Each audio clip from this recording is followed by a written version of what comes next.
திருப்பதி தீர்த்த குளத்தில் குவிந்த லட்சக்கணக்கான பக்தர்கள். மக்களே, இந்த தருணத்துக்காக மக்கள் எல்லாரும் காத்திருந்தாங்க. எப்பப்பா எவ்வளோ பேர் பாருங்களேன். பஞ்சமி தீர்த்த உற்சவத்தில் புனித நீராடல்.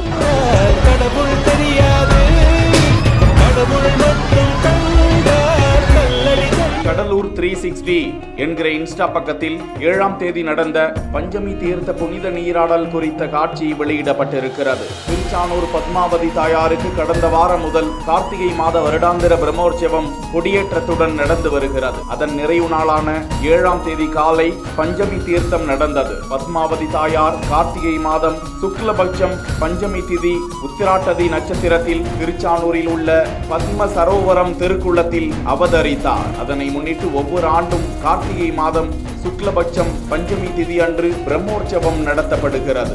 அதன்படி 8 நாட்களாக நடந்து வந்த பிரம்மோற்சவம் பஞ்சமி திதியுடன் நிறைவு பெற்றது. இதனையொட்டி லட்சக்கணக்கான பக்தர்கள் அந்த திருக்குளத்தை அடைந்தனர். தொடர்ந்து சக்கரத்தாழ்வாருக்கு திருக்குளத்தில் தீர்த்தவாரி நடத்தப்பட்ட போது லட்சக்கணக்கான பக்தர்கள் பங்கேற்று தீர்த்த குளத்தில் புனித நீராடிய காட்சியை தான் பார்த்து கொண்டிருக்கிறோம்.